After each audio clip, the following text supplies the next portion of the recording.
देखिए सीरियल माटी से बंधी डोर, क्या जोरदार तमाचा मारा है बैजू ने संतोष को। अब नेचुरली इनकी हरकत तो यही थी ना, लेकिन रणविजय जिसने ये थप्पड़ पड़ते हुए देख लिया है, I just know he knows the background story. क्या होता है ना कि जब आपको रेफरेंस टू कॉन्टेक्स्ट नहीं पता होता, सारी मिसअंडरस्टैंडिंग तो वहीं से शुरू होती है। हिम्मत कैसे ऐसे बोलने की?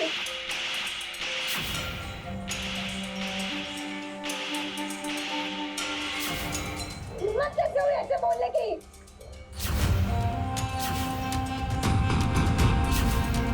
अपने घर के दामाद को कोई थप्पड़ मारता है क्या? हे बाप रे बाप, जो लड़की एक गांव की है, सीधी साधी दिखती है, अपना परिवार संभालती है और खेतों में काम भी करती है, तो वो लड़की इस कदर किसी को थप्पड़ भी मार सकती है। इतनी हिम्मत वाली तो भाई बैजू ही हो सकती है।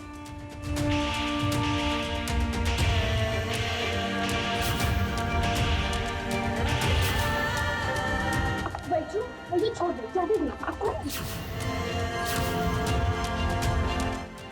क्योंकि बात यहाँ पर उसकी गरिमा की जो है। अब देखिए, ये मंदिर में बैजू रणविजय से मिलने आई है, लेकिन यहाँ पर ये संतोष ने तमाशा कर दिया है। रणविजय के परिवार वालों के बारे में और खुद बैजू के बारे में वो अनाप शनाप बोल रहा है, जिसका उसे भुगतान करना पड़ा इस थप्पड़ के रूप में।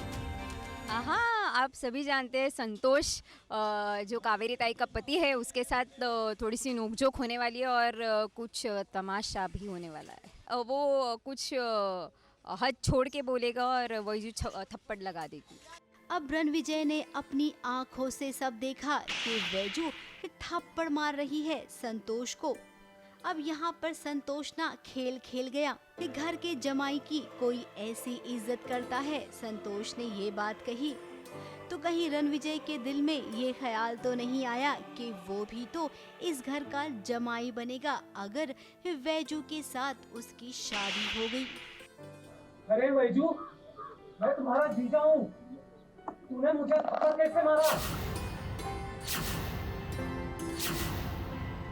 अरे मैं तो तुमसे सिर्फ बातें कर रहा था। अरे मैंने ऐसा कहाँ गलत बोल दिया जो तुमने मुझे थप्पड़ मार दिया?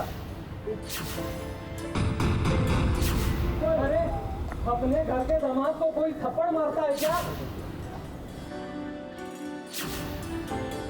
देखिए रणविजय, शादी तो आपसे होगी और इसी झांसी की रानी से होगी। भले ही आपको ऐसा लगता हो कि आप कहाँ शहर के और ये कहाँ गांव की, लेकिन गांव की मिट्टी में जो बात है ना, वो शहर की चकाचौंध में नहीं है। इस बात को आप याद रखना। और हाँ, यहाँ से आप चले तो गए हैं, लेकिन एक बार ना सोचना ठंडे दिमाग से बैजू के बारे में कि वो कैसी लड़की है। मुंबई से सोनू शुक्ला के साथ एबीपी न्यूज रिपोर्ट।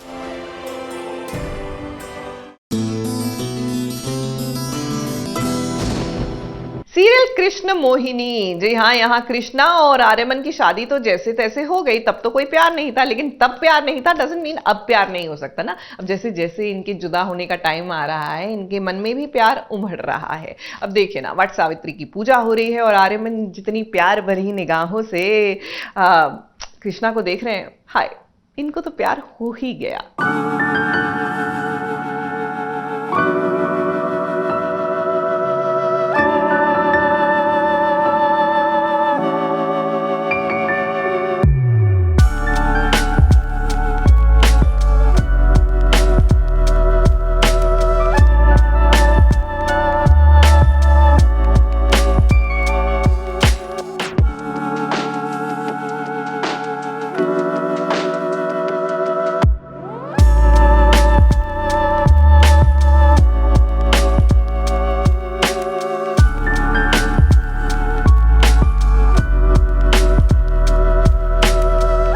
चाहते हुए भी कृष्णा और आर्यमन जिस बंधन में बंध गए, वो बंधन देखिए कितना प्यारा है। कृष्णा और आर्यमन को इस बात का एहसास तो हो रहा है कि इनके अंदर एक दूसरे को लेकर कुछ तो बदल रहा है।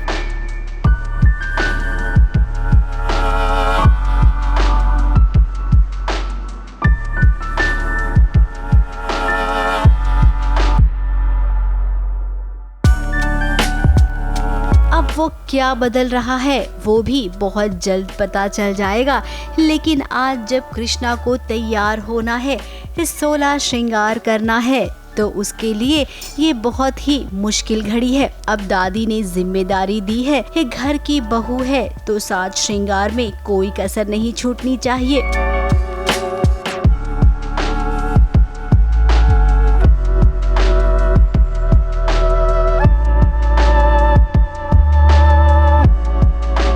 दादी ने जिम्मेदारी दे रखी है, ज्वेलरीज दे रखे हैं, तो उसको ऐसा लगता है कि नहीं, घर की काफ़ी एक अच्छी हाउसवाइफ के तौर पे मुझे रिप्रेजेंट करना है। अब तक उसे प्रॉपरली एक्सेप्ट नहीं किया गया है, उनकी सास ने एक्सेप्ट नहीं किया है, तो वो सारी चीज़ें चल रही होती हैं। अब कमरा चूंकि आर्यमन का भी है तो वो कमरे में आया और उसकी नज़र कृष्णा पर पड़ी तो वो कृष्णा को देखते ही रह गया।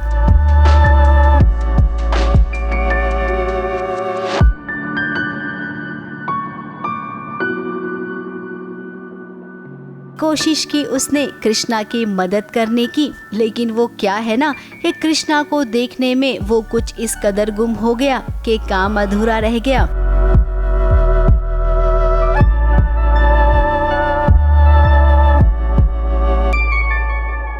जो भी हो, इन दोनों के बीच प्यारे प्यारे ये पल देखना सबको पसंद आ रहा है।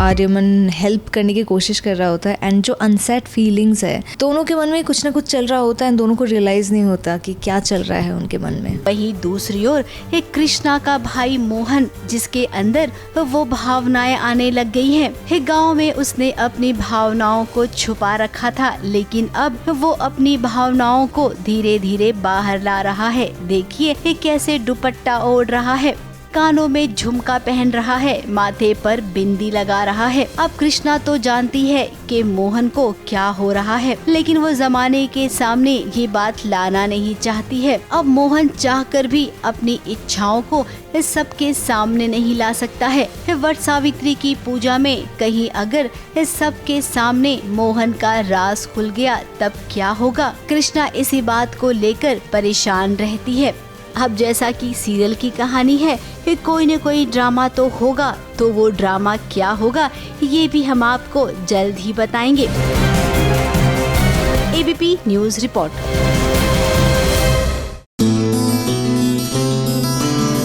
पता है, sometimes we really need to understand कि लेस इज मोर। जी हाँ, कई बार ना हम स्टेटमेंट देने के लिए, मतलब just to make a statement, हम ओवरडू कर जाते हैं। लेकिन जितना कंफर्टेबल होगा आपका स्टाइल कोशेंट, आप उतने ही अमेजिंग लगेंगे।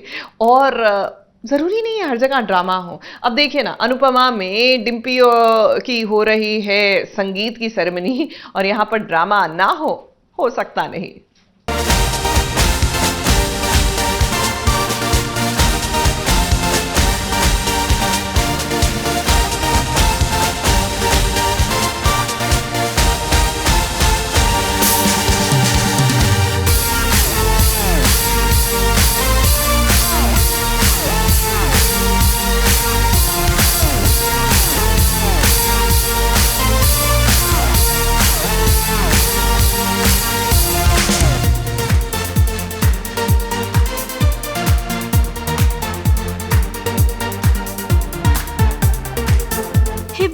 अनुपमा के ससुराल में तो खूब चहल पहल है। इस चहल पहल के बीच क्या आप सबको लगता है कि ड्रामा होगा? अब देखिए, ये ड्रामा तो होगा, लेकिन हम ना उस ड्रामे की बात अभी नहीं बल्कि बाद में करेंगे। अभी हम बात करते हैं खुशियों की, जो बड़े दिनों बाद आई है।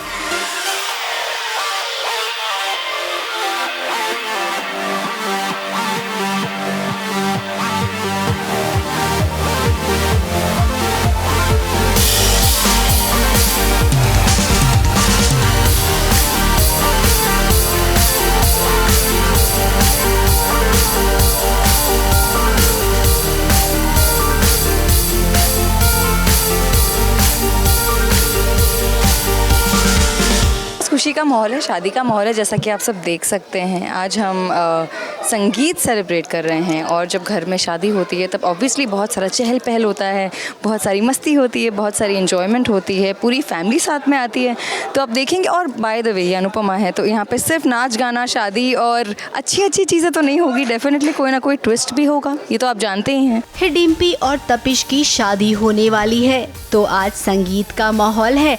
इस संगीत में सबने एक दूसरे को कोऑर्डिनेट किया है। वनराज और अनुज, जिनके बीच आपको इन दिनों एक खूब टशन देखने मिल रही होगी, वो भी यहाँ पर आज ना सब कुछ भुलाकर डिम्पी के लिए खुश हो रही हैं।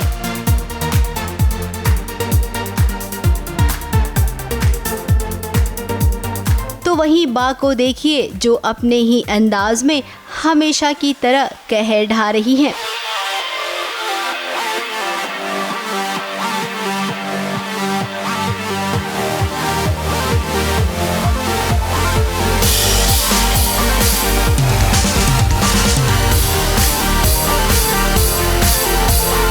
अब काव्या, किंजल, पाखी और अनुपमा की दोस्त भी है। इन सब ने एक खास तैयारी कर रखी है। इस सब कुछ इतना अच्छा चल रहा था, लेकिन इसी के बीच हो गई पुलिस की एंट्री।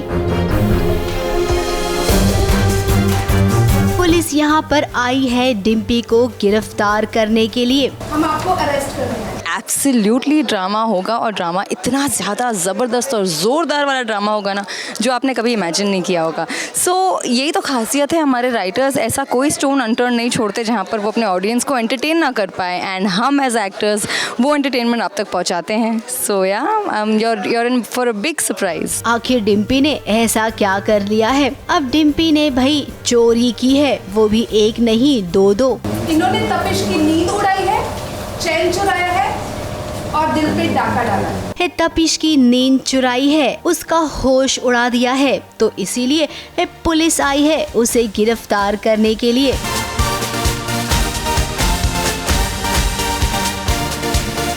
वैसे ये नायाब आइडिया एक किसी और का नहीं बल्कि टीटू साहब का है, जो अपनी दुल्हनिया को डरा कर धमका कर नहीं बल्कि एकदम दबंगई के साथ ले जा रही हैं।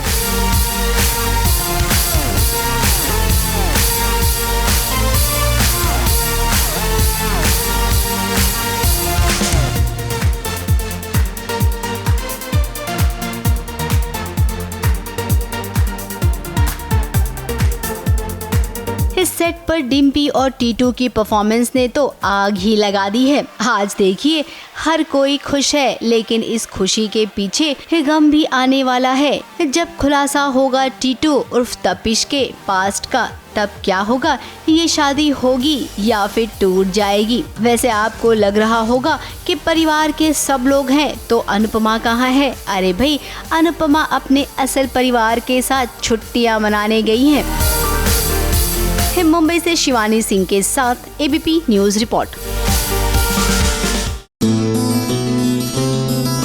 आप जानते हैं ना, हमारी टेलीविजन की बहुएं, they are no less than super beings. जी हाँ, पूरी कायनात और मार्वल्स जस्टिस लीग एक तरफ और हमारी टीवी की बहुएं एक तरफ, किसी भी मुश्किल से हीरो को यूं बचा के ले आती है। और अब तो हमें लगता है ये जो आरवी फंसे हैं ना टेररिस्ट के चंगुल से, तो मसीहा बनकर यहाँ पर पूर्वी ही आने वाली है।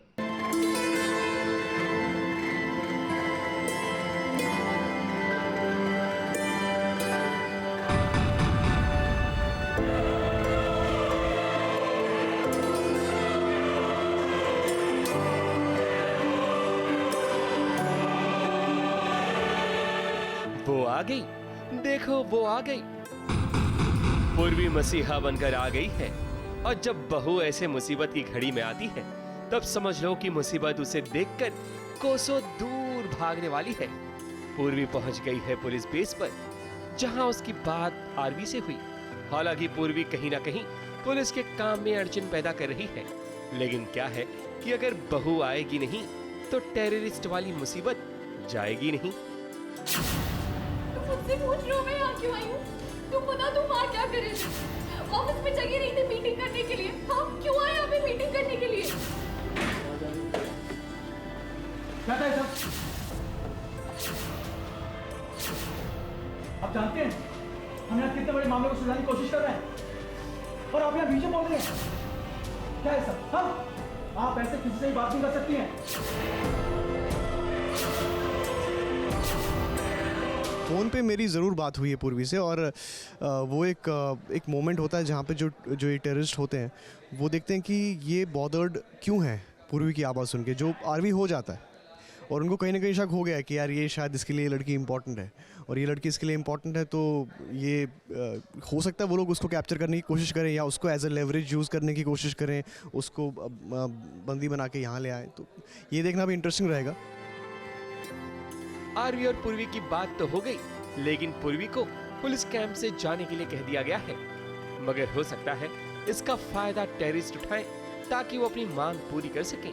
वैसे आरवी को इस परेशानी से छुटकारा मिल सकता था, लेकिन आरवी ने देखा कि एक बुजुर्ग महिला की तबीयत ज्यादा खराब है, तो उसने खुद जाने से मना कर दिया और उसने उस लेडी को जाने के लिए कहा।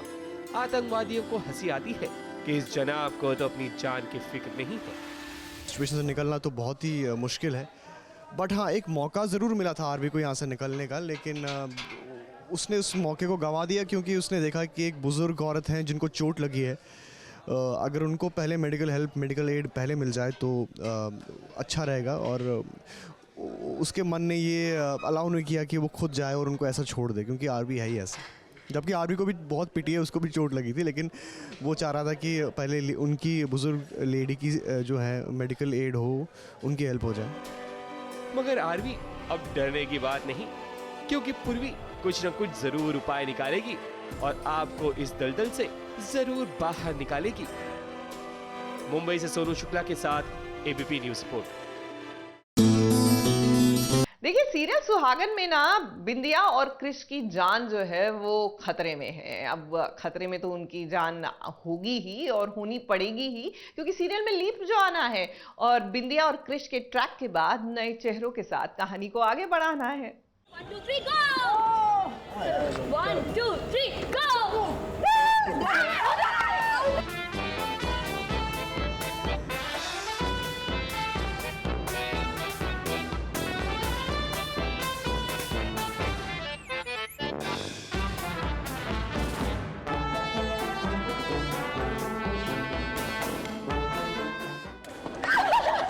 सब धीरे धीरे आपको देख रहा है।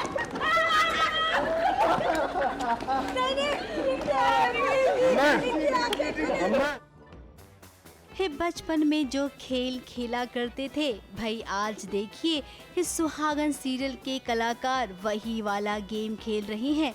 इसमें क्रिश भी है, पायल भी है, और क्रिश के मम्मी पापा जीजा दीदी ये सब हैं। अब क्या करें, अभी सीन लगने में थोड़ा सा वक्त है, तो इन्होंने सोचा कि चलो आज छुपन छुपाई वाला या पकड़म पकड़ाई वाला खेल खेल लेते हैं।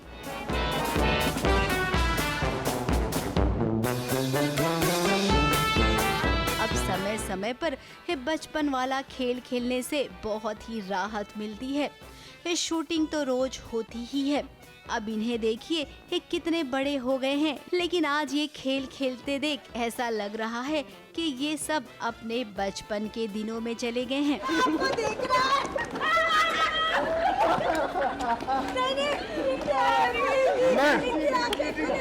है। वहीं अब बात करेंगे इस सीन की जहां पर बिंदिया खतरे में है और उसे खतरे में पहुंचाने वाली कोई और नहीं बल्कि पायल है। ये घर वालों को खबर मिली है, अफरा तफरी में ये घर वाले निकल पड़े हैं। लगता है ये अस्पताल जा रही हैं।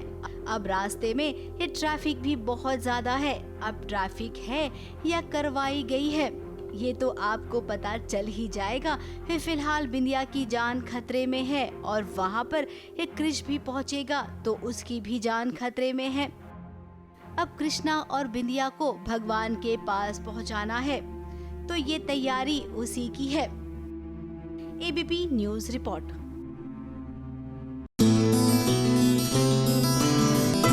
भैया जो भी कहिए, आपको ना जिगरा चाहिए अब किसी की जान बचाने के लिए। मतलब आप जान बचाने के लिए पानी में कूद जाते हैं, not knowing how to swim yourself. अब इसको आप जिगरा नहीं कहेंगे तो क्या कहेंगे।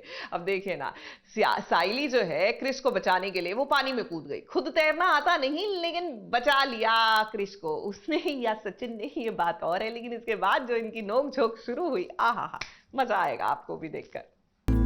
अरे साइली, तेरे दिमाग में भूसा भरा है?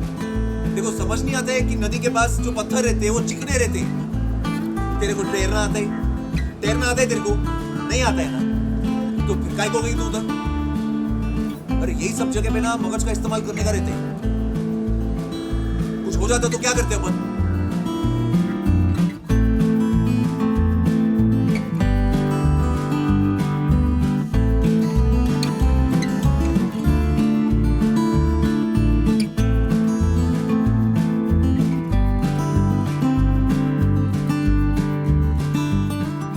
साइली की हालत तो देखिए।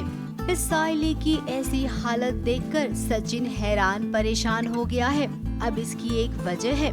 इस साइली क्रिश को बचाने के लिए पानी में कूद गई, जबकि वो जानती है कि उसे तैरना नहीं आता है। लेकिन बात छोटे बच्चे को बचाने की थी, इसीलिए साइली कूद गई पानी में। और फिर उसके बाद जब सचिन को पता चला तो सचिन भी कूद गया और उसने देखिए अपनी साइली को बचा लिया।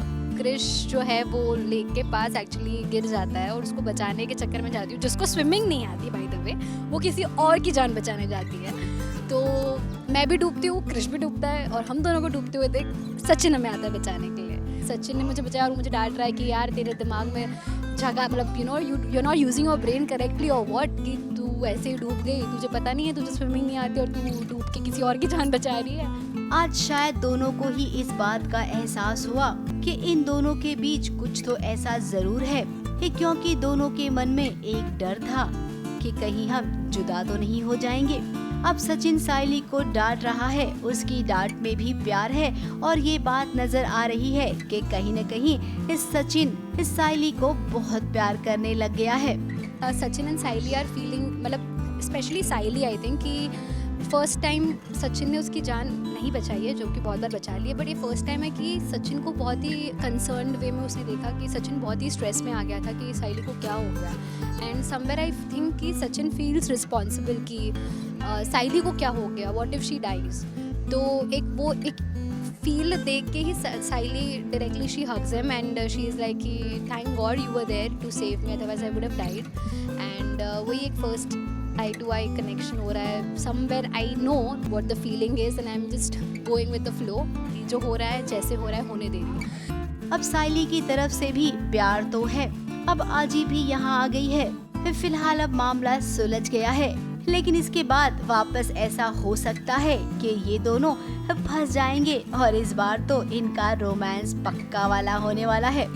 मुंबई से शिवानी सिंह के साथ एबीपी न्यूज रिपोर्ट।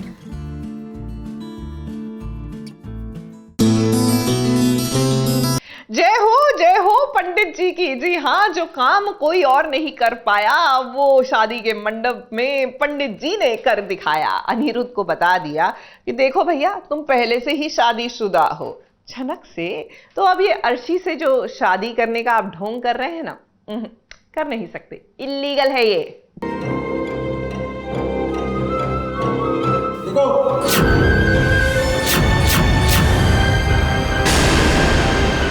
पवित्र रस्मों को बनावटी बना रहे हो। मेरे लिए वो शादी फर्स्ट थी और हमेशा रहेगी। शादी नहीं होती।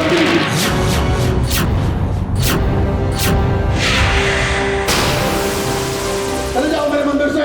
हम गुरुजी के आदेश का पालन करेंगे। ये शादी नहीं हो सकती।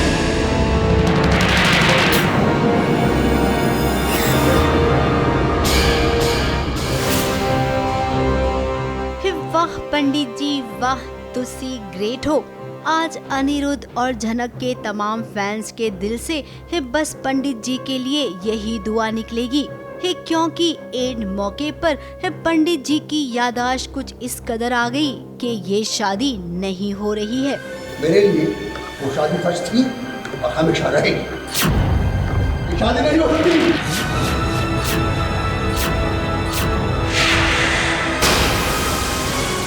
जी हाँ, अर्शी का जो अरमान था अनिरुद्ध के साथ ब्याह करने का, वो अरमान अब अरमान बनकर ही रह गया, क्योंकि पंडित जी ने अनिरुद्ध को पहचान लिया है कि तुम वही लड़के हो ना जिसकी शादी पहले हो चुकी है। इधर पंडित जी ने इस शादी के मंडप में अनिरुद्ध को पहचाना और ये कहा कि शादी नहीं हो सकती है, तो उधर झनक की आवाज भी पंडित जी ने सुनी और पंडित जी ने झनक को भी पहचान लिया और कहा तुम्हारा मंगलसूत्र और सिंदूर कहाँ है। एक सेकंड, ये तुम्हारा मंगलसूत्र और तुम्हारी मांग में सिंदूर क्यों नहीं? मेरी बेटी की शादी करवा दीजिए, हमें जल्दी है, कल सुबह कोलकाता के लिए निकलना है। ऐसे मामलों में जल्दबाजी करना ठीक नहीं है। मैंने स्वयं इन दोनों की शादी करवाई है गांव के पुराने मंदिर में। अब पंडित जी 100% सच कह रही हैं।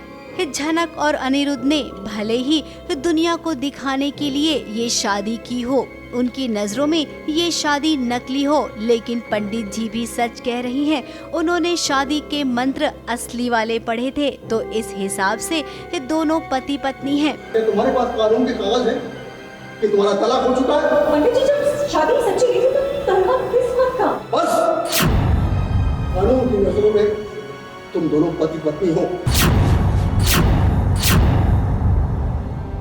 क्या कानूनी तौर पर इनका तलाक हुआ है? नहीं ना। तो अनिरुद्ध कैसे अर्शी से शादी कर सकता है? भाई वाह, इस शादी के मंडप में इस कदर तमाशा होगा ये तो किसी ने सपने में भी नहीं सोचा होगा। अब वही बात हुई, ले दे के झनक पर सबका गुस्सा फूटा। बहुत खुश होना तुम। अर्शी दीदी, इसमें खुश होने वाली बात है। आपने खुद देखा ना कि मैंने कितनी कोशिश की पंडित जी को मनाने की। तो अर्शी और अनिरुद्ध की शादी नहीं हुई और पंडित जी ने भी बोल दिया है कि झनक और अनिरुद्ध की जो शादी है वो सच्ची है और उनके बीच में कोई तीसरा नहीं आ सकता। तो yeah, congratulations to the fans who always wished for this. अब इतना तो तय है कि ये शादी नहीं होगी। कुछ घंटे पहले अर्शी कितनी खुश थी, अपनी शादी को लेकर वो तैयार हो रही थी। अपनी शादी में वो कोई कसर नहीं छोड़ना चाह रही थी। लाल रंग की साड़ी, महंगे महंगे गहने, ये सब कुछ पहनकर वो दुल्हन बन गई थी। उसे लग रहा था कि बस वो अनिरुद्ध की दुल्हन बन ही गई है। खैर, अब ये शादी नहीं हो रही है तो शादी नहीं होगी तो आगे क्या होगा? अब देखिए, हम भी कुछ इतना नहीं बता पाएंगे, लेकिन ये जरूर कहेंगे कि जोड़ियां भगवान बनाता है और जिस जोड़ी को मिलना लिखा होता है उसे कोई भी अलग नहीं कर सकता है। मुंबई से कैमरामैन सुजीत मिश्रा और प्रिया धवड़े के साथ एबीपी न्यूज रिपोर्ट। अच्छा, कई बार मुझे सीरियसली समझ नहीं आता कि भैया ये जो हमारी टेलीविजन की सासू माएँ होती हैं, why do they get so possessive about their sons? भैया इतना पोजेसिव होना है तो शादी मत करो ना। अब सीरियल मंगल लक्ष्मी में क्या हो रहा है, लक्ष्मी की जो सास है यानी कार्तिक की माँ, उन्होंने तो ऐलान कर दिया है कि कार्तिक पर पहला अधिकार मेरा है। बेटे पर पहला हक उसकी माँ का होता है, पत्नी का नहीं। लक्ष्मी को सिखाओ कि वो किसी भी रिश्ते का दायरा पार न करे।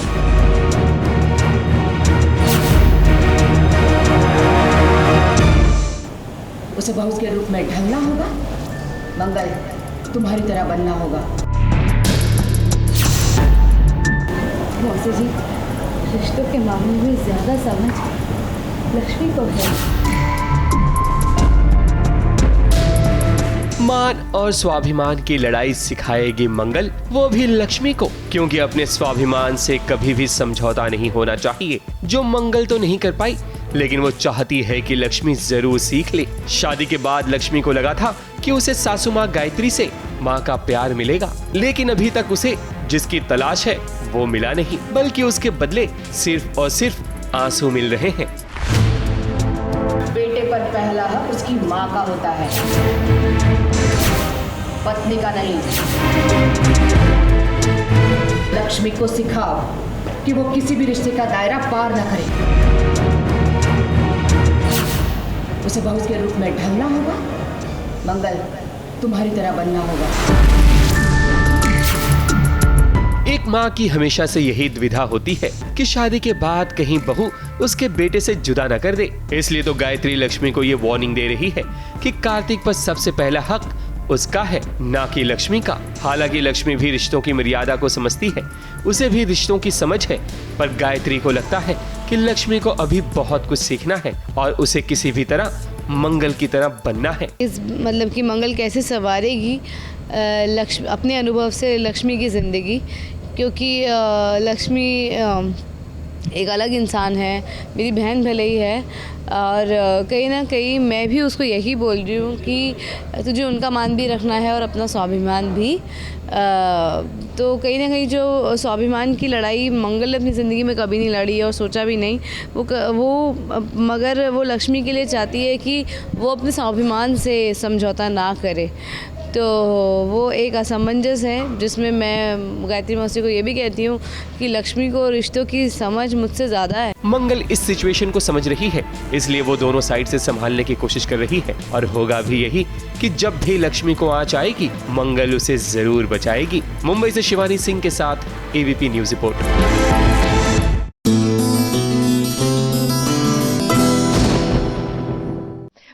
आप इस गर्मी की छुट्टियां कहाँ जा रहे हैं? केरला एक्सप्लोर कर सकते हैं। आई नो गर्मी होती है, लेकिन अभी तो मॉनसून टूरिज्म होगा ना, क्योंकि बरसात भी हो रही है। केरला की बरसात, हाय। एनीवेज, मुझे केरला की याद इसलिए आई क्योंकि भाग्य लक्ष्मी में हमारी लक्ष्मी और पारो जो पहुंच चुके हैं केरला, और इस नई फैमिली जिसके साथ वो रह रहे हैं एडजस्ट भी कर रहे हैं, लेकिन न जाने की वैसी फीलिंग आ रही है हमें, जी हाँ, कि ऋषि में यहाँ पहुंच ही जाएंगे। टुकड़े टुकड़े कर दूंगा अगर यहाँ देख लिया उसे तो, समझी? अरे वीडियो कॉल पे बात कर रही थी, आपने देखा नहीं? कितना कुछ बोल रहे हो उसको, आप लोग तो जानते भी नहीं हो उसे। पाती एक बार उसे देखते लो, मिल तो लो उसे। कितना हैंडसम लग रहा है वो। अनन्या, एक विषय पर और पहले से चितप्पा लेके लक्ष्मी इन दिनों केरला में शालू की फ्रेंड इशिता के घर में पनाह ले रही है, ताकि वो मलिष्का नाम की मुसीबत से बच जाए। और व्यक्ति जब नए घर में जाता है तो वहाँ के रहन सहन, खान पान और बहुत सी चीजों में एडजस्ट करना पड़ता है। लेकिन लक्ष्मी की परेशानी यहाँ कोई और नहीं बल्कि दादी जी हैं, जिनका गुस्सा किसी ना किसी पर बरसता ही रहता है। अरे वीडियो पर बात करते हुए सुना था उस लड़के से, तेरे अन्ना विजय ने देख लिया है। इसके टुकड़े टुकड़े कर दूंगा अगर यहाँ देख लिया उसे तो, समझी? अरे वीडियो कॉल पे बात कर रही थी, आपने देखा नहीं? इस लपेटे में लक्ष्मी भी आ चुकी है, क्योंकि दादी जी ने पूछ लिया है कि भला उसका हस्बैंड कहाँ है। अब लक्ष्मी क्या बताए कि उसकी जिंदगी क्या खेल खेल रही है, इसलिए वो कुछ कह नहीं पाती। टेंशन मत ले, रात होते होते हम पार्टी से ये बोल देंगे कि तेरा पति आ रहा था पर वो आ नहीं पाया, और वैसे भी तो मेरी शादी की सारी रस्मों में शामिल हो सकती है, सिर्फ विदाई में नहीं हो सकती बिना पति के। तो इतना सोच मत, चल मैं तुझे से मिल पाती हूँ। इसी कारण तो इशिता लक्ष्मी को समझाने की कोशिश कर रही है कि वो शादी की सारी रस्म में रह सकती है, लेकिन इशिता की विदाई में नहीं, क्योंकि इशिता की शादी बहुत जल्द होने वाली है। यहाँ की रस्म है कि लड़की की विदाई में शादीशुदा लड़की के साथ साथ उसके हस्बैंड का भी होना जरूरी है।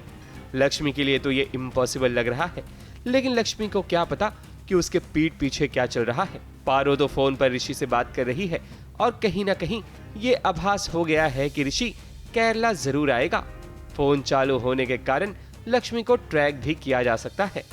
अब वो दिन दूर नहीं जब लक्ष्मी की मुलाकात ऋषि से हो जाएगी, और हो सकता है कि यहीं से इनके प्यार की चेन्नई एक्सप्रेस फिर से सरपट दौड़ेगी। ABP news report. एक्टर में अगर पोटेंशियल है तो वो उस कहानी को कहीं और लेके जा सकता है। Correct, I agree. 99% of the content falls in this country. Why? और डिजिटल कंटेंट क्रिएटर और एक्टर बहुत दो अलग चीजें हैं। सरपास कर गया, सरपास कर गया। इस साल वो पूरा सरपास कर जाएगा टीवी को। अगर मैं अपनी कॉस्ट 50% बढ़ाऊंगा, क्या आप सब्सक्रिप्शन कंटिन्यू करेंगे? 98% लोगों ने कहा था बिल्कुल करेंगे। टीवी या प्रिंट का सीपीएम से हमको डिजिटल का कंपैरिजन ही नहीं करना चाहिए। मैं फिर से वही बात कह रहा हूँ, सबसे बड़ी गलती, कोई भी ऐसा डेटा कहीं पर भी नहीं है जो ये एस्टैब्लिश करे कहाँ से क्या ज्यादा बिकता है। नमस्कार, हम सब यहाँ पर आज ओटीटी के नए शिखर पे एक और बहुत इंटरेस्टिंग डिस्कशन लेके आए हैं कि आज हमारा देश जहाँ पर है ओटीटी के कनेक्टिविटी के हिसाब से, क्या अपॉर्चुनिटीज़ हैं, किस तरह के प्लेटफॉर्म्स में क्या दिख रहा है कि आगे किस तरह की अपॉर्चुनिटीज़ आएंगी और चैलेंजेस क्या हैं इस जर्नी में। तो सबसे पहले हमारे आज के पैनल को हम उसके बारे में बात करते हैं। मिस्टर सिद्धार्थ हैं जो बॉलीवुड हंगामा प्लस हंगामा द होल हंगामा नेटवर्क के CEO हैं। He has a great understanding about the channel side of it, the broadcast side of it, वो मिलता है। मिस्टर अक्षय जी हैं जो विनी कॉस्मेटिक्स से हैं, वो about the advertiser side of it कि जब वो एडवर्टीजमेंट्स खरीदते हैं तो वो कौन सा मीडियम प्रेफर करते हैं और उनका टेक उसके लिए क्या है। आशीष कौल जी हैं, that's about, he is an analyst, he is an author, he is somebody who's done very interesting things, उनकी एनालिसिस भी हम इस पे सुनेंगे। And of course Pankaj ji who is going to guide us through the number and the future of the numbers where this industry is going to go from Chrome per se।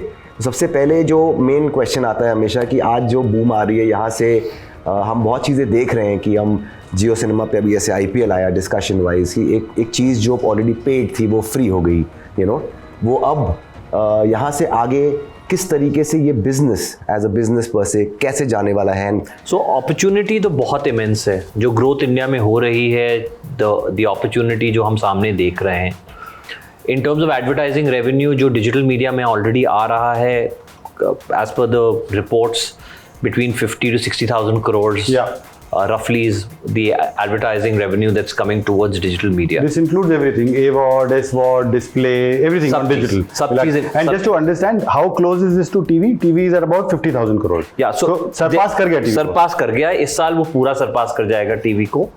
और इसमें जो 80% spend है वो होता है between Google, Apple, Meta and Amazon. The big gamma, which basically means कि जो core first party data होता है as people who are providing content to advertisers, हमें वो access नहीं होता है first party data का। बिल्कुल। तो हम लोग का जो पूरा supposition होता है that is based on what is the final sale of our product, और हम इन पे एडवर्टाइज करते हैं based on certain values and attribution जो हमारे कंटेंट या सर्विसेज पे इम्पैक्ट करता है। उस बेसिस पे हम इनके सर्विसेज पे खरीदी करते हैं, उस बेसिस पे हमें इनके कस्टमर्स पे हमारे कंटेंट का एक्सेस आता है। तो पंकज जी, आपका मानना है कि जिस तरह से ये डिवीजन जा रहा है, अगर आप ये बताएं कि कितने लोग शिफ्ट कर चुके हैं डिजिटल में और कैसे यहाँ से आगे जाते हुए आपको क्या दिख रहा है आंकड़े वाइज, हम कहाँ बढ़ रहे हैं? आई थिंक आंकड़े काफ़ी हेल्दी हैं आज की डेट में। लीनियर टीवी जो कहते हैं appointment viewing through a cable and satellite connection, approximately Akshay you can add to these numbers. Total linear TV about 161 million है आज की डेट में, जिसमें पे यूनिवर्स 100 मिलियन है, जो लगभग 260 मिलियन 200 मिलियन तक जाएगा 2030 तक, ऐसा प्रेडिक्शन हुआ है। वो था पहले, वो 210 मिलियन था, भी गिर गया थोड़ा लीनियर का, क्योंकि linear is getting replace by digital, जिसकी हम बात करें। सो कॉर्ड कटिंग जिसे कहते हैं, राइट। सो कॉर्ड कटिंग हो रहा है, लोग धीरे धीरे VOD की तरफ जा रहे हैं, वीडियो ऑन डिमांड, जिसमें obviously the mothership is YouTube, but if you look at the numbers, the total unique viewers on AVOD is about 133 million, SVOD is about 88 million, which adds about to 221 million people who use some kind of VOD content. आज हम digital पर जो advertising होती है, इनको भी पता है 85%, 85% प्रोग्रामेटिक होती है। करेक्ट, बराबर है। अभी इसको थोड़ा समझने की कोशिश करते हैं। मैं एक इंसान हूँ, मैंने कहा मुझे फ्रेग्रेंस चाहिए, कीवर्ड मैंने फ्रेग्रेंस डाला, जी। एक मशीन ने मुझे प्रॉम्प्ट किया कि वो फ्रेग्रेंस आपको 100 रुपया CPM में मिलेगा। मैंने वो मशीन को हाँ बोल दिया। अब उस मशीन ने जितने भी हम यूनिवर्स जो भी बात करें, वो नंबर भूल जाएं, है ना, करोड़ों लोगों को वो इंप्रेशन दे दिया उसके हिसाब से, है ना। अब इंसान कहाँ है इसमें, है ना। एक मशीन ने एक नंबर दिया, मशीन ने अपने हिसाब से उसको सर्व कर दिया। भाई साहब, हम already for the machine by the machine जी रहे हैं। तो उसका रिजल्ट आप एनालाइज करते हैं, उसका रिजल्ट वही आ रहा है कि किसी को पता नहीं चल रहा है। जो आज प्रॉब्लम है कि किसी को पता नहीं चल रहा भाई, किसने देखा, कहाँ देखा, कब देखा। जो ये point Akshay, sorry to cut you, but जो पॉइंट रेज कर रहे हैं सेट बहुत इंटरेस्टिंग है। आप अगर इन्फ्लुएंसर्स को देखो आज, इट इज सेड कि अप्रोक्सीमेटली 70% जो फॉलोअर्स हैं वो बॉट्स हैं, वो है ही नहीं। पहले तो मतलब जैसे अभी बोल रहे हैं सब लोग कि भाई AI, ML, मशीन लर्निंग, सब बहुत सारी चीज़ें आ गई है ना, और वो सबको डिस्प्लेस कर देगी। हमने, इंसान ने उन मशीन को इतनी सब गलत इन्फॉर्मेशन दी है, हमने AI को उतनी सब गलत चीज़ें बताई है कि वो मशीन उसी को रट रहा है। और वो गलत के ऊपर गलत, वो सुधार तो अपने आप को दे ही नहीं रहा है, हमको इनको सुधारना पड़ेगा। ब्रॉडली अगर मैं आपको डिजिटल एडवर्टाइजिंग का एक पूरा लैंडस्केप बताऊं तो मैं 4 हिस्सों में डिवाइड कर देता हूं। एक है आपका क्रिएटिव कॉन्सेप्ट बताना, बराबर है। एक है स्केल बताना, जो हमारा यूनिवर्स है, डिजिटल यूनिवर्स, जो मैमथ मतलब बिलियंस ऑफ डेटा जनरेट होता है, जिसके लिए आपको मशीन चाहिए होंगे, बराबर है। इंसानी ताकत नहीं है वो डेटा को कॉम्प्रिहेंड करे, बराबर है। एक जगह पर आ जाता है रिसोर्सेज। रिसोर्सेज मतलब human resource also, technology also, जो ऊर्जा भी जो जाती है उस डेटा को समझने के लिए, लोगों को समझने के लिए, और लास्ट में कॉस्ट आ जाता है। ये अगर हम 4 और सब इंटरप्ले है। अब आप मुझे बताइए क्रिएटिव में अगर मुझे एक स्टोरी बतानी है ना, 3 सेकंड में, 5 सेकंड में आप स्किपेबल भी कर दो, कितनी कहानी समझ में आएगी? आप क्या खाली लोगो दिखा दोगे? Correct me if I am wrong Ashish ji, है ना? या लोगो दिखा करके आप ब्रांड बना दोगे? डिजिटल पे एडवर्टाइज करके आपको वो इम्पैक्ट जो आपके ब्रांड के लिए चाहिए वो नहीं मिला? कैसा है कि तो आप नहीं इम्पैक्ट मैं मेरा सब्जेक्टिव बात नहीं करूंगा। आप उसको इवैल्यूएट नहीं कर पा रहे, आपको इवैल्यूएशन का नहीं, इवैल्यूएशन भी हो पा रहा है। मैं आपको सब्जेक्टिव बात नहीं कर रहा हूँ। फॉर अ सेकंड मैं आपको ये बताऊं कि क्या इंसानी दिमाग 5 सेकंड में एक ब्रांड को रजिस्टर कर सकता है? क्या टीवी में वो मेथोडोलॉजी जो आप बोल रहे हैं, 60 सेकंड पर एक इंप्रेशन होता है ना? तो क्या वो गलत थियरी थी? नहीं, ऐसा नहीं था। आज माइंड मैपिंग भी, मतलब इस चीज़ को सपोर्ट करने के लिए डिजिटल वाले बोलते हैं हम न्यूरो साइंटिस्ट लेकर आएंगे, हम माइंड मैपिंग करेंगे, है ना? ये सब भी कहानियां लगाई है, बराबर है, टू प्रूव के भाई ये it's impact, it delivers, but हर एक ब्रांड के लिए अलग है। इनफैक्ट हाल ही में एक रिसर्च आई थी जिसमें पूरा समझाया गया है कि 30 सेकंड के एड्स या 60 सेकंड के एड्स, जो कन्वेंशनल एड्स हैं वो ज्यादा इफेक्टिव हैं। अब डिजिटल में क्या हो रहा है, क्योंकि कोई शेल्फ, कोई लाइब्रेरी की लिमिटेशन तो है नहीं, लीनियर टीवी में 24 घंटे में आपको क्या चलाना है, डिजिटल में तो कोई एंडलेस है, तो उसमें क्या हो रहा है, क्लटर बढ़ते जा रहा है, as a result of which the recall is getting reduced. जैसे ही आप लिनियर टीवी जो बाक एनेबल्ड था, वो जैसे सीटीवी पे मूव होएगा, I would presume advertisers such as Akshay ji and everyone will turn around and say कि सर ये तो लिनियर टीवी आ गया, अब आप जो ब्रॉडकास्टर मेरे से रेट मांग रहे हैं, आप किस स्ट्रक्चर पे रेट मांग रहे हैं, किस बेसिस पे रेट मांग रहे हैं? वो बेसिस पे जो थर्ड पार्टी मॉनिटरिंग लेयर है वो तो आनी ही पड़ेगी for them to be able to fight the larger digital battle. Correct, good point Akshay. The quality of advertising, जहां लोग आप पैसा खर्चते हो, आप लोग ऑब्वियसली अगर कनेक्टेड टीवी पे एडवर्टाइज कर रहे हो, आप थोड़ा प्रीमियम दोगे, because there is a logic की on connected TV it is less passive, mobile पे तो ज्यादा पैसिव होगा। So do you think a major shift moving to connected TV? हमारा प्रॉब्लम क्या है, सम ऑफ ऑल कोहोर्ट्स बहुत बड़ा नंबर बताते हैं, है ना, 900 करोड़ 1000 करोड़, है ना? हमको वो फनल में से छोटे में से जो सबसे बड़ा है उसको देखना पड़ता है, हाँ, और हमको उससे काम चलाना पड़ता है। आज जितने सारे कोहोर्ट्स है ना, तो प्रॉब्लम ये है। सो आंसर इज यस, और फिर वो छोटा, सो फॉर एग्जांपल जो आपका पॉइंटेड क्वेश्चन का पॉइंटेड आंसर है, आज सीटीवी जो भी लेवल पर है, अगर वो सीटीवी और ग्रो करेगा बियॉन्ड द थ्रेशोल्ड लेवल, हम उस पर एडवर्टाइज करेंगे बिकॉज वो कंज्यूमर है ना? Correct, as simple as that.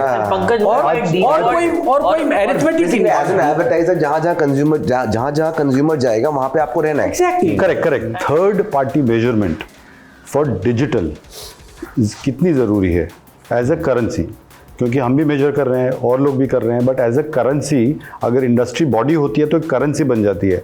आज की डेट में नीड क्या है, बिकॉज सेल्फ प्रोक्लेम नंबर्स हर प्लेटफॉर्म के थोड़े तो इन्फ्लेटेड ही होंगे, हैं? What is your view? I will start with you आशीष।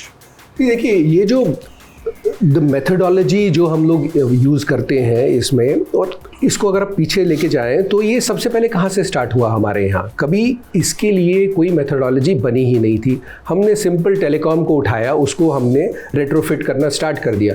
और सबसे बड़ा डिफेक्ट अगर आप देखें, जितने डिवाइस मेजरमेंट्स में अभी भी हम एजम्पशन पे क्यों चलते हैं, क्योंकि ultimately the business boils down to post paid and prepaid, और सब हार्डली शायद 10% कंसिस्टेंट कस्टमर होगा जो बिजनेस बिजनेस को कंट्रीब्यूट करता है। लेकिन हमने क्या करा, हमने ये मेथडोलॉजीज़ में जिस तरीके में जाना चाहिए था, मैं उस दौर का भी हिस्सा रहा जब हमने सबसे पहले टैम से हट के IMAP की शुरुआत की। आई वॉज पार्ट ऑफ जो फाउंडिंग टीम हमारी थी IMAP के साथ में हमने किया।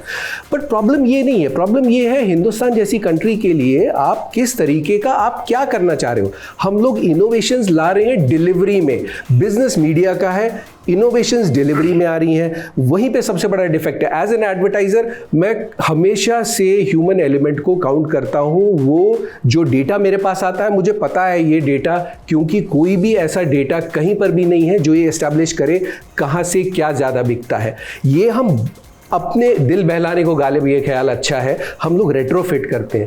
क्योंकि आज भी अगर आप देखें 80% बिजनेस परसेप्शन पे चलता है, वो डेटा पे नहीं चलता, वो परसेप्शन पे चलता है। TVF जैसी आपके पास एग्जांपल है। नहीं वो ठीक कह रहा है वो।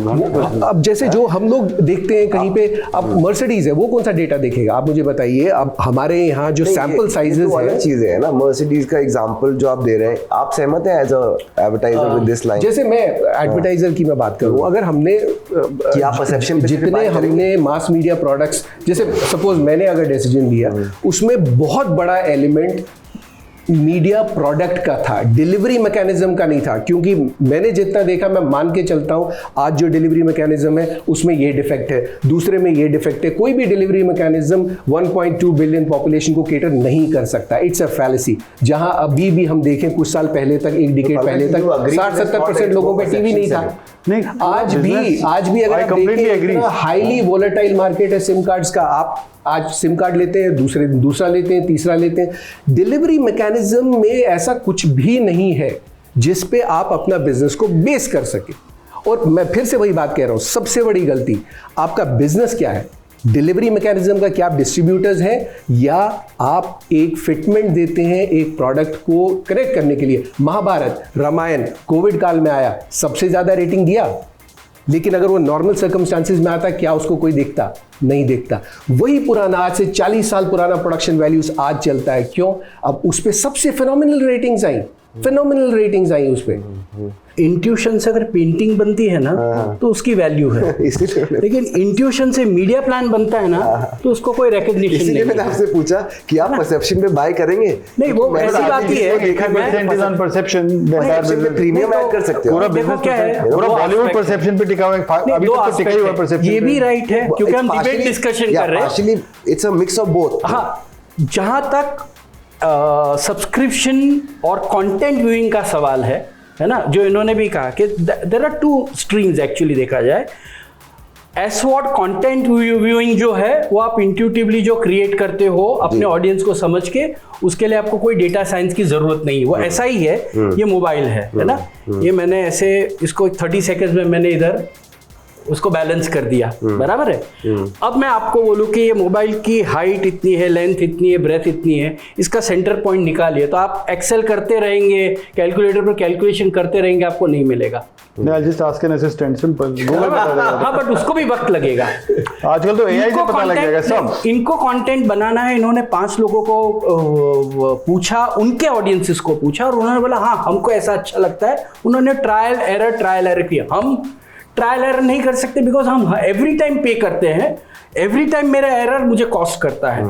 सो मेरे इधर इंट्यूशन की कोई जगह नहीं है। हैविंग सेड दैट, डिजिटल शुरू हुआ था सस्ते वाला हिसाब, जो अभी मैं इनको मतलब जो इन्होंने टच किया था पॉइंट पर, हाँ लो सीपीएम जो इन्होंने टच किया तो right point. Sorry Akshay, digital अभी एवरेज सीपीएम कितना होगा इंडिया में? अप्रोक्सीमेटली 80 रुपया, उससे भी कम है, इससे भी नहीं जा रहा है।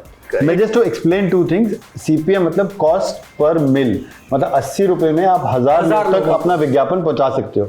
So that is cost per मिल। एक चीज और मैं प्रोग्रामेटिक में सर डेसिमल्स में जाता है। डेसिमल, हाँ, मैं आपको खाली इतना बता देता हूँ, 2 ही पॉइंट में बता देता हूँ। पहले तो टीवी या प्रिंट का सीपीएम से हमको डिजिटल का कंपैरिजन ही नहीं करना चाहिए।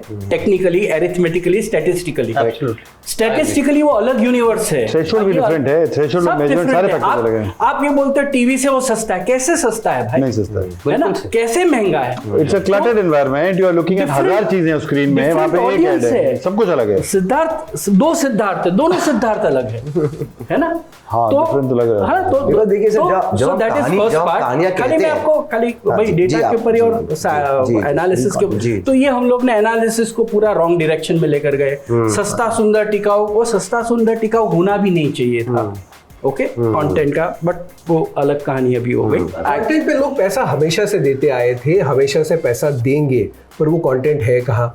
अब देखिए, जो ये अभी इन्होंने बहुत ही इंपॉर्टेंट बात कही, वही मैं कह रहा था कि अगर आप इसको सिंपली एक स्टेप पीछे लेके देखें, हर आदमी अपने बिजनेस मॉडल को जस्टिफाई कर रहा है क्योंकि उसके पास कोई ऑप्शंस नहीं है। हम उस कंट्री में जहां लोग अखबार को लेकर के टीवी से जस्टिफाई कर सकते हैं, कैसे? वो पढ़े लिखों का मीडियम है, टीवी कोई भी देख सकता है। इतना बड़ा डिवीजन आता है for the lack of any science, so you go, but then there is a difference between the fact of it and an assumption of it. Nothing can take away from the fact कि ये business चलता ही assumption पे है।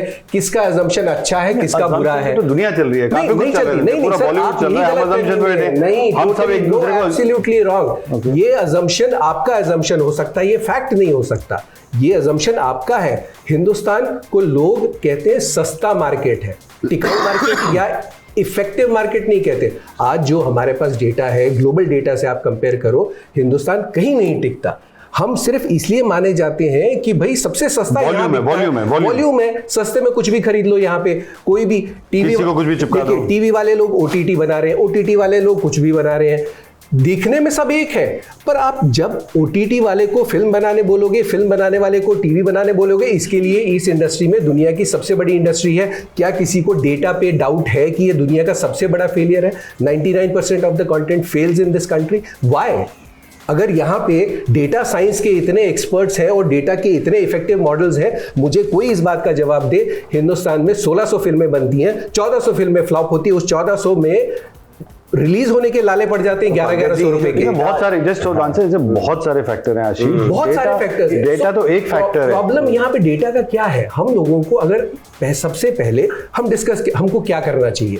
हम content बनाने वाले लोग हैं, हम ट्रक लोड चलाने वाले लोग हैं या ट्रक मैन्युफैक्चरर हैं? पहले तो यही क्लैरिटी नहीं है। कभी कोई ट्रक वाला बन जाता है, कभी कोई पेलोड वाला बन जाता है, कभी कोई कुछ भी बन जाता है एज ए कन्वीनियंस। कई लोग लिफ्ट बांध के निकलते हैं, कोई लोग लिफ्ट बांध के निकल जाते हैं, बूटस्ट्रैपिंग हो जाती है। लेकिन सवाल ये है कि हम लोगों ने अभी तक ये आइडेंटिफाई नहीं कर सके कि हमारा बिजनेस है क्या। अगर हमारा बिजनेस कंटेंट का है, वो जब भी कंटेंट बनाएगा वो कहीं पर भी बनाएगा, वो कंटेंट अगर अच्छा होगा उसको पैसे मिलेंगे। हिंदुस्तान में लोग पैसा देते हैं, खरीदते हैं। और डिजिटल कंटेंट का सबसे बड़ा प्रॉब्लम एक जो हम लोग कभी डिस्कशन में शायद कभी आता नहीं है, हम लोग ये भूल जाते हैं कि उसके पीछे चाहे वो 199 रुपए का पैकेज हो, उसके पीछे 1000 रुपए की एक्स्ट्रा कॉस्ट भी होती है। इसके लिए हिंदुस्तानी कॉस्ट कॉन्शियस होता है, पर वो अच्छा कंटेंट देने के पैसे देता है। वो नेटफ्लिक्स को पैसे क्यों देता है? नेटफ्लिक्स जब ऑफिशियली यहाँ लॉन्च हुआ था, एक ग्लोबल रिसर्च हुआ था जिसमें नेटफ्लिक्स ने ये कहा था, the questionnaire was very simple, अगर मैं अपनी कॉस्ट 50% बढ़ाऊंगा, क्या आप सब्सक्रिप्शन कंटिन्यू करेंगे? 98% लोगों ने कहा था बिल्कुल करेंगे। जब हम इस साइड पे बैठते हैं और देखते हैं कि जैसे आज ये बिजनेस चला रहे हैं, I am sure he runs the whole, इतने सालों से इतने फास्ट चैनल्स, कंटेंट, हर चीज़ों पे ये काम करते हैं। कभी भी किसी का भी इंटेंशन ये नहीं होता कि हम ऐसा कुछ बनाओ जो गंदा है। चीज़ें क्या चलती हैं और क्या नहीं चलती हैं ये किसी को मालूम नहीं होता है। हम यहाँ पे उस चीज़ पे बात कर रहे हैं कि आज going forward with the shift in OTT, what are the kind of, किस तरह के अपॉर्चुनिटीज हमें मिल रहे हैं।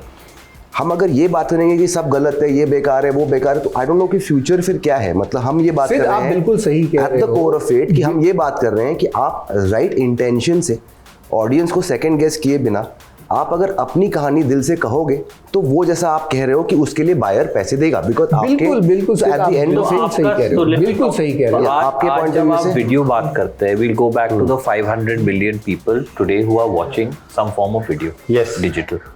उसमें से 496 मिलियन एक प्लेटफॉर्म को वॉच करते हैं कॉल्ड यूट्यूब। हाँ, 496 million. 496 billion users are currently consuming. Globally, it's about 3 billion, approximately, right? 3 billion.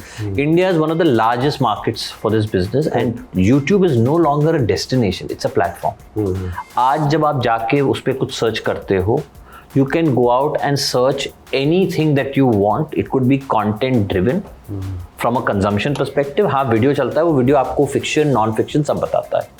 The difference between the consumer consuming a piece of video जिसके अंदर वो एक स्टोरी देख रहा है, कोई शो देख रहा है, कोई सीरीज देख रहा है यूट्यूब पे, और जो शोज बिहाइंड पेड वॉल होते हैं उसमें फंडामेंटली डिफरेंस होता है फ्रॉम द वे आप कस्टमर से जब पैसे मांगते हैं आप उनको किस क्वालिटी ऑफ स्टोरी बता रहे हो, कौन से एक्टर्स हैं, कौन डायरेक्टर है, वो जो फॉर्मेट है वो जब आप जाके अपना ट्रेलर कंज्यूमर को दिखाते हो थ्रू डिजिटल मीन्स, जहाँ जाके आप ऑडियंसेस को अप्रोच करते हो, आप बोलते हैं कि मैं ये शो है, ये मेरा 30 सेकंड का ट्रेलर है, क्या आप इसको खरीदोगे?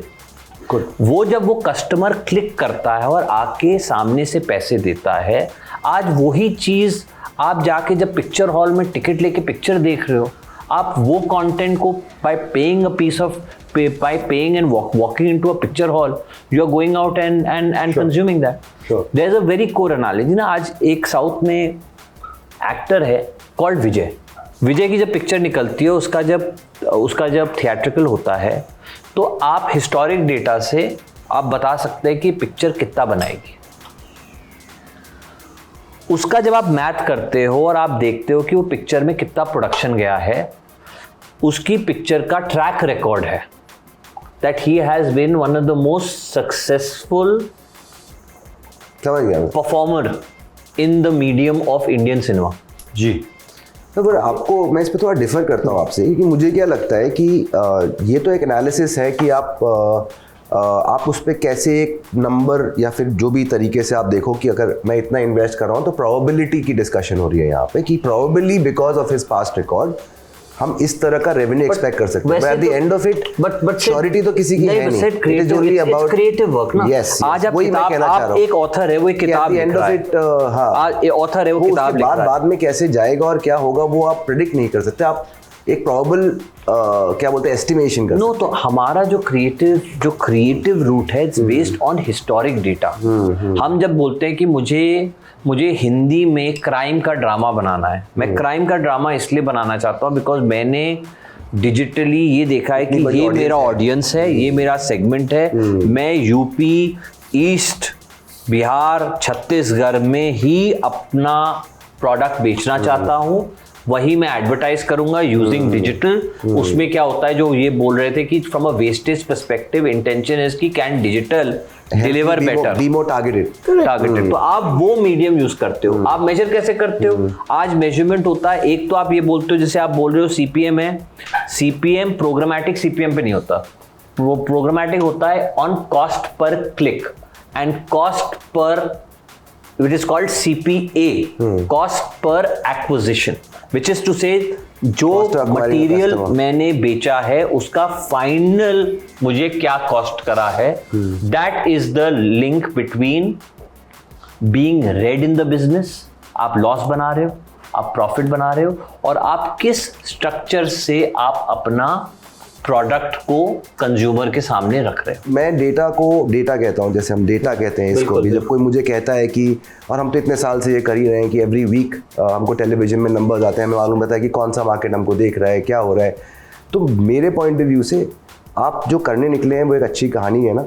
हाँ. उसमें डेटा को कैसे आप देखते हो, हाँ. उससे आप उसके स्ट्रेंथ्स पे कैसे काम करते हो, ताकि वीकनेस आप अपने कहानी जो आप कहने निकले हो आप उसके हिसाब से काम करो. ये तो फिर completely laying the cart before the horse. This is like कि मुझे लगता है कि इसे, जैसे आपने कहा कि मुझे लगता है कि इसे लोग पसंद करते हैं, तो हम उनको ऐसे नहीं होता. आप ये एंटरटेनमेंट इंडस्ट्री है जिसमें कोर चीज है कहानी. करेक्ट. आप कहानी डेटा को अपने एडवांटेज में कि हम जॉनर में कौन सा है. Data gives you very strong indication of how to, किस जोन में आपको रहना चाहिए, आप कैसे उसे कर सकते हैं. Data to a great extent tactically use हो सकता है. उसकी वजह से आप थोड़ा ना कि मेरे को माइथोलॉजिकल से बनाना है, बनेगा तो अपने परसों इसका भी डेटा है, आप फाइन ट्यून कर सकते हो, फाइन ट्यून कर सकते हो, आप मेजर कर सकते हो. वरना सिर्फ नया बनेगा ही नहीं ना, हम उसी चीज को कर रहे होंगे, हम तो कुछ नया बनाएंगे. आज की डेट पे प्लेटफॉर्म पे बिकॉज ऑफ डिजिटल आपको क्या क्या पता चल जाता है. आपको पता चल जाता है किस एरिया से कंज्यूम हो रहा है, मेल है, फीमेल है, क्या इफेक्टिव टीजी है, क्या अबिलिटी टू पे है. तो आपको समझ में आ जाता है what in certain terms we say is average revenue, कितना वो कस्टमर दे सकता है. जब आप अपनी कास्टिंग करते हैं तो तो आप देखते हैं कि जो एक्टर या आर्टिस्ट ले रहे हैं उसकी क्या सोशल कम्युनिटी है, कितनी एक्टिव कम्युनिटी है, बिकॉज वो लोग जो मैं ये सब नहीं देखता। आप ब्रॉडकास्ट हो, पर हम लोग डिजिटल में, हम बट हम फ्रॉम अ डिजिटल पर्सपेक्टिव को देता नहीं वो ऑप्शन। आप नहीं देते हो, बट जब हम प्रोड्यूसर्स लेते हैं, अभी मैंने एक जो शो आप बनाया कास्ट है, कर रहे हैं वो कैरेक्टर एक्टर जब वो परफॉर्म करेगा, अभी स्कैम बनी, अगर वो ये मैथमेटिक्स करते तो वो अभी कभी नहीं होता। मैंने महाभारत बनाया विथ जो कृष्ण है वो बिल्कुल ही डिफरेंट है। Today he is so popular in the country. उस समय सबने मुझे बोला he is not dark, Krishna थोड़े काले होने चाहिए थे। अभी मैं रामायण कर रहा हूँ, लोगों ने मेरे को ये राम पहचाना हुआ नहीं लग रहा है।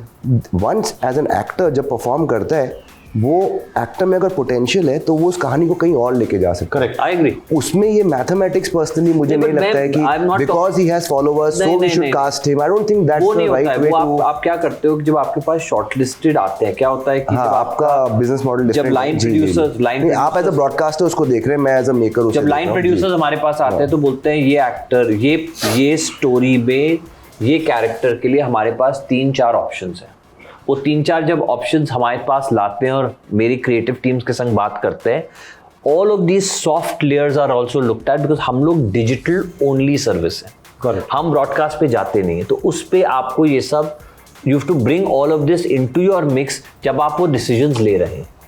But as you are absolutely right, fundamentally हमें अच्छी कहानी बतानी है, वो कहानी जो अच्छी मेरे बहुत सारे एक्टर फ्रेंड मिलते हैं मुझे, क्योंकि वो आए हैं इंडस्ट्री में एक्टिंग करने। आज उनको कास्ट किया जाता है एज पर देयर डिजिटल पॉपुलैरिटी। तो कहीं ना कहीं डिजिटल इन्फ्लुएंसर और एक्टर और डिजिटल कंटेंट क्रिएटर और एक्टर बहुत दो अलग चीज़ें हैं। So it is a scenario with actors are facing, and I know that such good actors sometimes don't get the opportunity because उनके पास एक सोशल मीडिया फॉलोइंग नहीं, which I don't think is the right. As you said rightly that जो हमारा mechanism है वो किस चीज़ के लिए यूज़ होना चाहिए। हम we are missing the opportunity. इतनी एडवांसमेंट्स हो रही हैं। अगर हम बाहर के मॉडल्स को देखें, हिंदुस्तान के मॉडल्स को देखें, उनका सक्सेस रेट हमसे बहुत हाई है। हम कहीं पर नहीं टिकते इतनी एडवांसमेंट्स होने के बाद भी, क्योंकि शायद हमारा प्लेटफॉर्म्स को देखने का तरीका गलत है। हम होने के बाद या उसके हिसाब से बना रहे हैं हम, लेकिन हम उसके लिए नहीं बना रहे थे। अभी आप रीसेंट हॉलीवुड फिल्में देखो, मैंने रात को 3 बजे उठ के सबसे पॉपुलर फिल्म देखी है और सुबह जब मैं 6 बजे बाहर निकला हूँ वो हाउसफुल था। क्यों? उसकी तब कोई वो पहला दिन था, तब उसके बारे में कोई अवेयरनेस ही नहीं थी उस फिल्म के बारे में। सो हम लोग थोड़ा उल्टा चलते हैं। अब जैसे फेसबुक पे आप चले, आप 1000 रुपये डालो, आपको 1 मिलियन लाइक्स मिल जाएंगे, but does that mean that बाकी सब दुकानें बंद करके फेसबुक पे आप बेचना शुरू कर देते? बिल्कुल ऐसा भी होना। बिल्कुल ठीक बात है। This is the digital world, this is the digital universe. बहुत इंटरेस्टिंग टाइम्स हैं, ऑडियंसेस बढ़ रहे हैं, बढ़ते ही जा रहे हैं। कुछ आंकड़े देखें तो 140 करोड़ की जनसंख्या है भारत की, उसमें से 88 करोड़ 88 करोड़ों के पास इंटरनेट है, और उसमें से 50 करोड़ के पास किसी फॉर्म का OTT एक्सेस है। देखा जाए जो पे और एडवर्टाइजिंग है S-वॉट प्लस A-वॉट, जो अभी 22 करोड़ है, अगले 2 साल में एक 32 करोड़ क्रॉस कर जाएगा। तो आई थिंक बहुत बढ़िया टाइम है डिजिटल का। कंटेंट के लिए एक अच्छा टाइम है, आर्टिस्ट के लिए अच्छा टाइम है, direction, production, I think it's a great future for everyone. Data का रोल थोड़ा लिमिटेड है, लेकिन हर इंडस्ट्री में नई चीज़ होती है, क्योंकि क्रिएटिविटी आज से तो शुरू नहीं हुई, कब से चले जा रही है। तो उस समय गट पे चलता था, धीरे धीरे डेटा इंट्रोड्यूस हो रहा है, but data will be only introduce to a point. But as I agree, जो सिड ने बोला कि जो क्रिएटिविटी है that depends on the story, आप कहना क्या चाहते हो उसके अनुसार आप बनाइए, and then you use data to fine tune it. Can't agree more, बिल्कुल ही सही। Great time for all of us. बहुत सारे प्रॉब्लम्स हैं हमारी कंट्री में इन द जर्नी, तो मुझे लगता है कि ये जो शुरुआत हुई है, अगले 4-5 साल में चीज़ें सेटल होंगी, और सर आपको भी आपके सारे आंसर्स मिलेंगे। डिजिटल आपको डेफिनेटली वो रिस्पांस देगा, और आपको ऐसा नहीं लगेगा कि उसके बाद क्या हुआ। मुझे लगता है कि जो भी स्पेस में हम हैं, हम सब जिस तरह की कहानियाँ कहना चाह रहे हैं या करना चाह रहे हैं, वो चीज़ को करते रहना चाहिए। मीडियम्स इवॉल्व होते रहेंगे और रास्ता बनता रहेगा।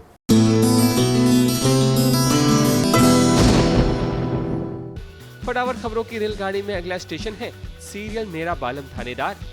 वीर और बुलबुल का एक क्यूट मोमेंट देखने को मिलेगा। जब दोनों बात कर रहे होते हैं तब बुलबुल को थानेदार साहब पर प्यार आ जाएगा, और इसी दौरान बुलबुल वीर के गाल पर किस करेगी। आपसे कुछ भी नहीं चाहिए, बस आपकी सुंदर सी मुस्कुराहट चाहिए जो सीधा आपकी आंखों तक पहुंचती। आपने कभी अपने आप को हंसते हुए देखा? आपको पता है आप कितने क्यूट लगते हो।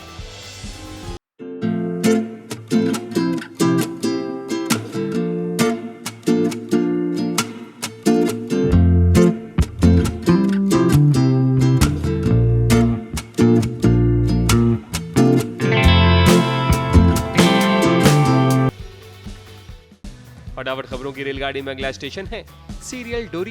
कैलाशी देवी डोरी और छोटी बच्ची को आग के हवाले करके निकल जाएगी। वहीं मानसी की कार का ब्रेक फेल हो जाएगा और तभी गंगा की नजर मानसी पर पड़ेगी। गंगा के कहने पर मानसी कार से कूद जाएगी, जिसके कारण उसकी जान बचेगी। और ये चाल किसकी हो सकती है, आप सभी तो समझ ही गए होंगे।